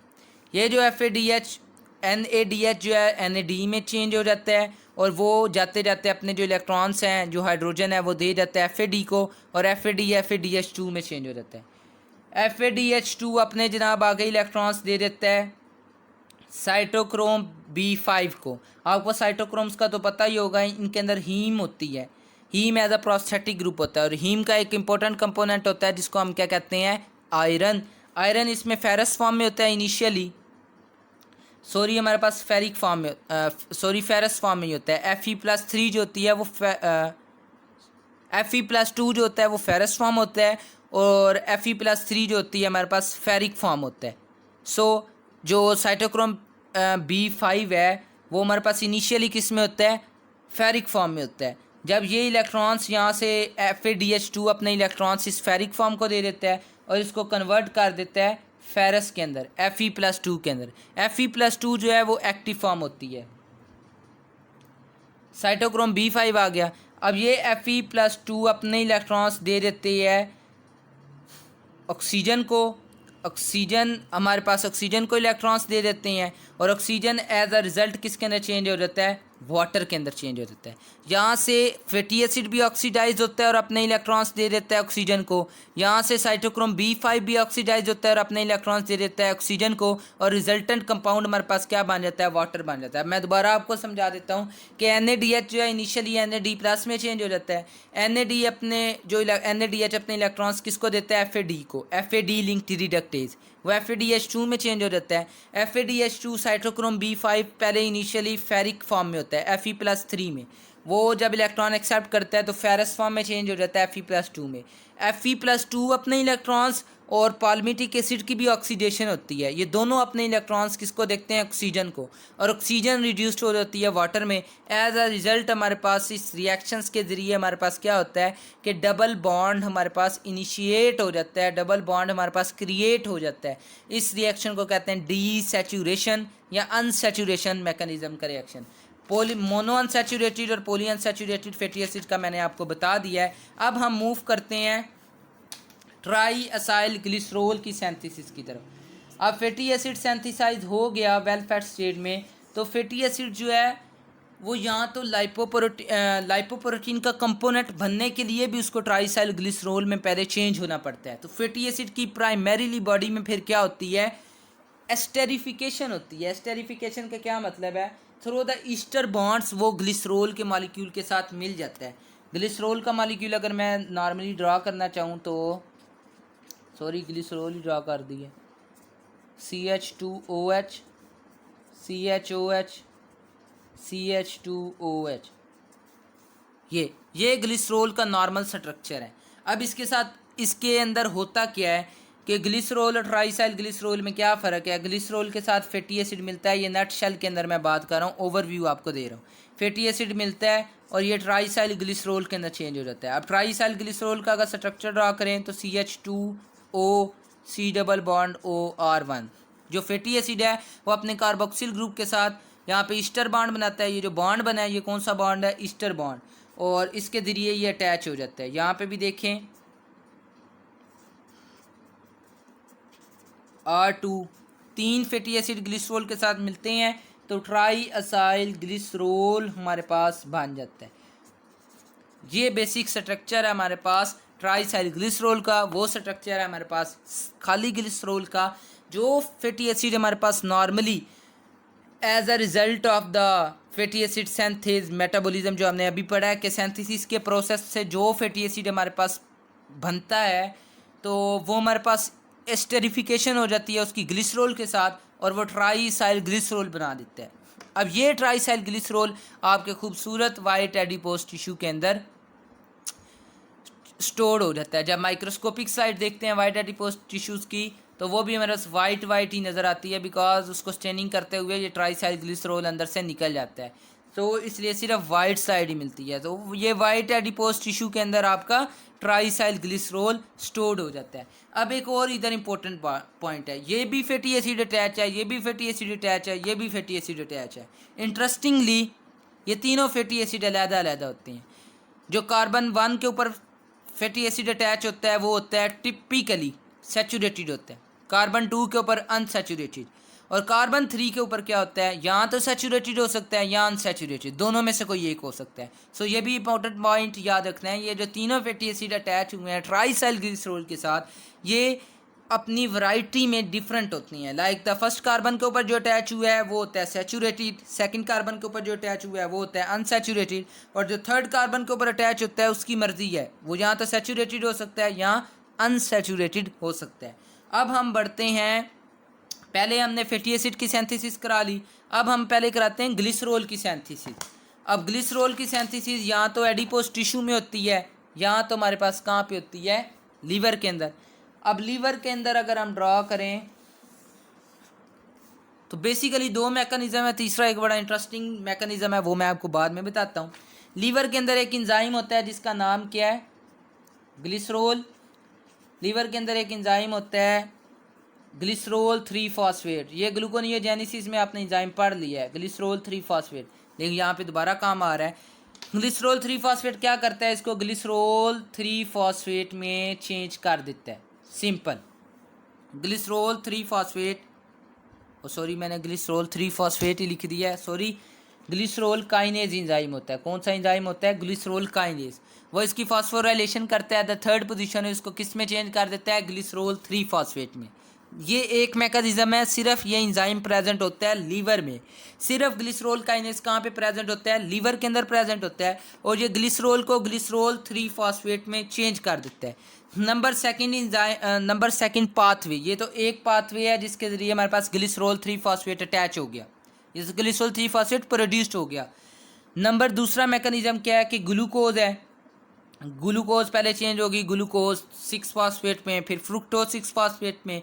फ्रुक्टोज 6 फॉस्फेट हमारे पास चेंज हो जाएगा हमारे पास फ्रुक्टोज 1,6-bis फॉस्फेट में। फ्रुक्टोज 1,6-bis फॉस्फेट की क्लीवेज होगी किसके अंदर, glyceraldehyde 3 phosphate and the di hydroxy acetone phosphate. अब जो डाई हाइड्रोक्सी एसीटोन फॉस्फेट है उसको जब हम NADH प्रोवाइड करते हैं, NADH, तो वो चेंज हो जाता है ग्लिसरोल 3 फॉस्फेट में with the help of an enzyme known as the glycerol 3 phosphate dehydrogenase enzyme है, जो डाईहाइड्रोक्सी एसीटोन को फॉस्फेट को किस में चेंज कर देता है, ग्लिसरोल 3 फॉस्फेट में चेंज कर देता है। लीवर के अंदर ये दो मैकेनिज्म है जिसके ज़रिए हमारे पास क्या होता है कि ग्लिसरोल 3 फॉस्फेट प्रोड्यूस हो जाता है। खाली ग्लिसरोल हमारे पास स्टेरिफिकेशन नहीं करता, बल्कि ग्लिसरोल 3 फॉस्फेट फैटी एसिड को एक्सेप्ट करते हैं इनिशियली। सो आपने ये याद रखना है कि पहले ग्लिसरोल की सिंथेसिस किस तरीके होती है, ये तो हमने पढ़ा था कहाँ पे, लीवर के अंदर सिंथेसिस। ये तो हमारे पास लीवर के अंदर सिंथेसिस हो रही थी ग्लिसरोल 3 फॉस्फेट की। अब हम कर लेते हैं अपने एडिपोज टिश्यू के अंदर। अब एडिपोज टिश्यू के अंदर ये एडिपोसाइट एक फर्ज कर लें, एक एडिपोसाइट का हमने स्ट्रक्चर ड्रॉ कर लिया है। अब इसके अंदर किस तरीके होगी, इसमें भी सेम वही मैकेनिज्म होगा। ग्लूकोज है, glucose 6 phosphate, fructose 6 phosphate, fructose 1,6-bis phosphate, dihydroxy acetone phosphate. Dihydroxy acetone phosphate आगे किस में चेंज हो जाएगा, ग्लिसरोल 3 फॉस्फेट के अंदर। लीवर के अंदर ये मैकेनिज्म है जिसके ज़रिए हमारे पास ग्लिसरोल 3 फॉस्फेट सेंथिसाइज होता है। वाइल एडिपोज टिश्यू के सॉरी यार मैं क्या कह रहा हूँ कि एडिपोज टिश्यू के अंदर सिर्फ ये मैकेनिज्म है जिसके ज़रिए, एक ही मैकेनिज्म है जिसके ज़रिए हमारे पास क्या होता है, ग्लिसरोल 3 फॉस्फेट सेंथिसाइज होता है। वाइल लीवर के अंदर दो मैकेनिज्म है। लीवर में एक एडिशनल एंजाइम आ जाता है ग्लिसरोल काइनेज, वो ग्लिसरोल को डायरेक्टली ग्लिसरोल 3 फॉस्फेट में चेंज कर देता है। वाइल दूसरा मैकेनिज्म क्या है, दूसरा मैकेनिज्म दोनों में सेम है कि वो ग्लूकोज फॉलो करता है डाईहाइड्रोक्सी एसीटोन फॉस्फेट में, और डाईहाइड्रोक्सी एसीटोन फॉस्फेट जो है वो ग्लिसरोल 3 फॉस्फेट में चेंज हो जाता है। एक इंटरेस्टिंग मैकेनिज्म आपकी बुक में उसने लिखा हुआ है लिपनकॉर्ट के अंदर, ग्लिसरोनियोजेनेसिस। अब ये ग्लिसरोनियोजेनेसिस क्या बला है,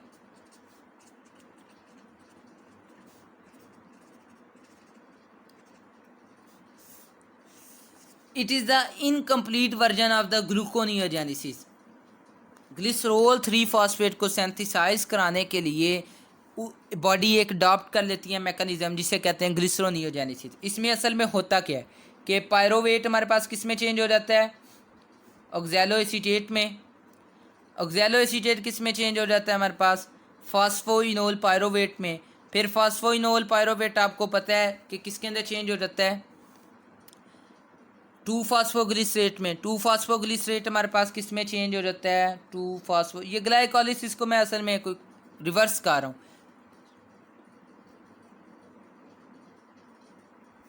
2 फॉस्फोग्लिसरेट 3 फॉस्फोग्लिसरेट में चेंज हो जाता है।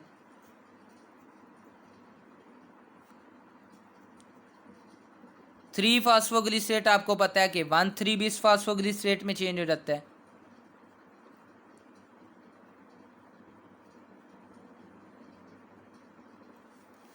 और वो किस में चेंज हो जाता है हमारे पास, ग्लिसरैल्डिहाइड 3 फॉस्फेट में, ग्लिसरैल्डिहाइड 3 फॉस्फेट, और glyceraldehyde 3 phosphate with the triose phosphate isomerase dihydroxy acetone में चेंज हो जाता है, डाईहाइड्रोक्सी एसीटोन फॉस्फेट में, dihydroxy acetone phosphate glycerol 3 phosphate में चेंज हो जाती है। ये पाथवे है, असल में ये आसान बड़ा है। ये मैंने बेसिकली किया क्या है कि पायरोवेट था वो ऑक्सैलोएसीटेट में चेंज हो गया with the help of an enzyme known as pyruvate carboxylase. अब ऑक्सैलोएसीटेट फॉस्फोइनोल पायरोवेट में चेंज हो जाता है with the help of an enzyme known as phosphoenol pyruvate carboxykinase। Phosphoenol pyruvate reverse करते जाएं ग्लाइकोलिसिस के step till the dihydroxy acetone phosphate, dihydroxy acetone phosphate with the help of NADH हमारे पास ये NAD के अंदर चेंज हो जाता है, ये ग्लिसरोल 3 फॉस्फेट के अंदर चेंज हो जाता है। जब हम इसको रिडक्टेंट सोर्सेज देते हैं, NADH देते हैं, तब ये हमारे पास किस में चेंज हो जाता है, ग्लिसरोल 3 फॉस्फेट के अंदर चेंज हो जाता है। ये बुक में एक अनदर मैकेनिज्म शो किया हुआ है, लेकिन अगर आप दो भी याद कर लें तो ये भी काफ़ी हैं, और तीसरा उसने बुक में लिखा हुआ था तो मैंने आपको इलेबोरेट कर दिया। याद कर लें तब भी इसका फ़ायदा, ना याद करें तब कोई नुकसान कोई नहीं है इतना। अब देखिए हमने ग्लिसरोल बना लिया, फैटी एसिड बना लिया, अब हमारे पास क्या काम है, अब वक़्त है इन दोनों के मिलने का, यानी अब वक़्त है ट्राइसाइल ग्लिसरोल की सिंथेसिस को इलेबोरेट करने का। अब ट्राइसाइल ग्लिसरोल की सिंथेसिस किस तरीके होगी कि पहले तो हमारे पास आ गया glycerol 3 phosphate, glycerol 3 phosphate initially accept करेगा फैटी एसिड को। अब फैटी एसिड मुंह उठा के नहीं आ जाएगा, जिस तरीके आपने पार्टी में जाना हो तो क्या होता है, आप सूट वूट डाल के आते हैं, तो लड़कियां तो काला जादू भी करके आती हैं, बहरहाल सारे क्या होते हैं तैयार होके जाते हैं, तो तैयार होके आते हैं तो वो अब फैटी एसिड की तैयारी क्या है, फैटी एसिड यहाँ पे पार्टी में ही आ रहा है, तो फैटी एसिड एक्टिवेट होके आता है, यानी फैटी एसाइल को ए की फॉर्म में आता है R1। बेसिकली ये मैं फैटी एसिड का जनरल ग्रुप कर रहा था, C डबल बॉन्ड O और साथ हमारे पास को ए, ये हमारे पास फैटी एसिड का एक जनरल स्ट्रक्चर है। सो आप कह सकते हैं कि यहाँ पे हमारे पास फैटी एसाइल को ए आया है। आप स्ट्रक्चर लिखना पसंद नहीं करते तो मैं लिख देता हूँ फैटी एसाइल को ए, ठीक है। एक एक्टिवेटेड फैटी एसिड आया है, को ए ग्रुप सिस्टम को लीव कर देगा, और जो हमारे पास एंजाइम होता है उसको क्या कहते हैं, acyl transferase, acyl transferase enzyme होता है। वो क्या करता है हमारे पास कि ये जो फैटी ग्रुप है ये ट्रांसफ़र कर देता है ग्लिसरोल 3 फॉस्फेट को, और को ए ग्रुप सिस्टम को लीव कर देता है। रिजल्टिंग स्ट्रक्चर जो बनता है उसको कहते हैं लाइसो फॉस्फेटिडिक एसिड, लाइसो, उस रिजल्टेंट स्ट्रक्चर को क्या कहते हैं, लाइसो फॉस्फेटिडिक एसिड। अगेन यही रिएक्शन रिपीट होता है, फैटी एसाइल को ए आता है हमारे पास, और को ए सिस्टम को ए जो है सिस्टम से निकल जाता है, असाइल ट्रांसफरेज वही एंजाइम ऊपर वाला काम करता है, और डाई असाइल ग्लिसरोल फॉस्फेट के अंदर चेंज हो जाते हैं। डाई असाइल ग्लिसरोल फॉस्फेट, या इसका दूसरा नाम हमारे पास क्या है, फॉस्फेटिडिक एसिड, फॉस्फेटिडिक एसिड।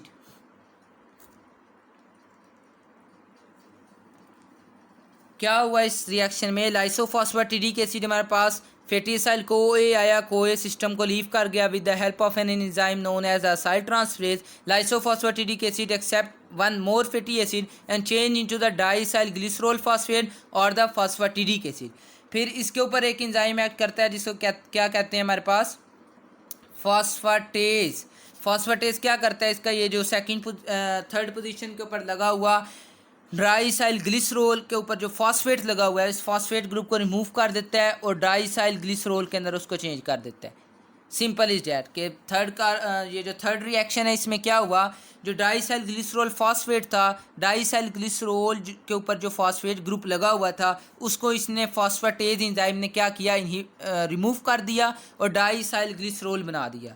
अब ये जो डाईसाइल ग्लिसरोल है ये हमारे पास ट्राईसाइल ग्लिसरोल में चेंज हो जाता है। सेम रिएक्शन है, बहुत आसान रिएक्शन है, एक रिएक्शन है उसको आपने 3 दफ़ा रिपीट करना है, और एक फॉस्फेटेज वाला रिएक्शन आपने याद रखना है। ये फैटी एसाइल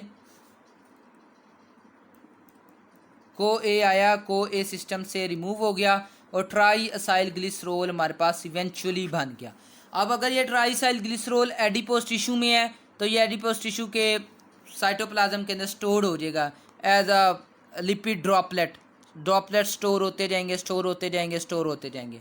अगर ये हमारे पास क्या है, लीवर के अंदर है, तो लीवर के अंदर ये पैक हो जाता है वेरी लो डेंसिटी लाइपोप्रोटीन में, VLDL हमारे पास वेरी लो डेंसिटी लाइपोप्रोटीन के अंदर ये पैक हो जाता है और फिर ये पेरिफेरल टिश्यूज़ के पास चले जाता है। ये एडिपोज टिश्यूज़ के पास भी चले जाता है और जाता ही एडिपोज टिश्यू के पास प्राइमरी लेयर वहाँ पे जाके स्टोर्ड हो जाता है। बहरहाल ये जो दूसरे टिश्यूज़ हैं, स्केलेटल मसल्स हैं, ये उनके पास भी चले जाता है और वहाँ पे जाके ये ट्राइसाइल ग्लिसरोल उनको भी दे देता है।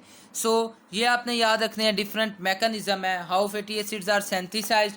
फिर फैटी एसिड सेंथिसाइज हुए, ये मेरे पास एडिपोज टिश्यू है, how fatty acids are synthesize, fatty acid को हमने सेंथिसाइज करवाया, फिर उनकी इलॉन्गेशन, डीसैचुरेशन देखी, फिर हमने देखा कि ग्लिसरोल की सेंथिसिस किस तरीके होती है और लास्ट में हमने देखा कि फैटी एसिड और ग्लिसरोल जब मिलते हैं तो ट्राइसाइल ग्लिसरोल बन जाते हैं। और एक और मैं आपको इंपॉर्टेंट बात बताता चलूँ रेगुलेशन के हिसाब से, जब भी वेल फेड स्टेट होगी तो चीज़ें सेंथिसाइज होंगी। वेल फेड स्टेट होगी तो हमारे पास फैटी एसिड भी सेंथिसाइज होंगे, ग्लिसरोल भी सेंथिसाइज होगा और ट्राइसाइल ग्लिसरोल की सेंथिसिस भी होगी। जब वेल फेड स्टेट होगी तब हमारे पास ग्लिसरोल की भी सेंथिसिस होगी। जब हमारे पास फास्टिंग होगी या स्टारवेशन होगी तब चीज़ों की सेंथिसिस होना बंद हो जाएगी और उनकी ब्रेक डाउन होना शुरू हो जाएगी। लाइक ये जो एडिपोज टिश्यू के अंदर ये जो ट्राइसाइल ग्लिसरोल स्टोर्ड है, जब हमारे पास फास्टिंग होती है या प्रोलॉन्ग स्टारवेशन होती है तो हार्मोन सेंसिटिव लाइपेज एक्टिवेट हो जाता है, ये इसकी ब्रेक डाउन करके दोबारा ब्लड में भेजने लग जाता है। ट्राइसाइल ग्लिसरोल की ब्रेक डाउन होती है और फैटी एसिड और ग्लिसरोल ब्लड में आ जाते हैं।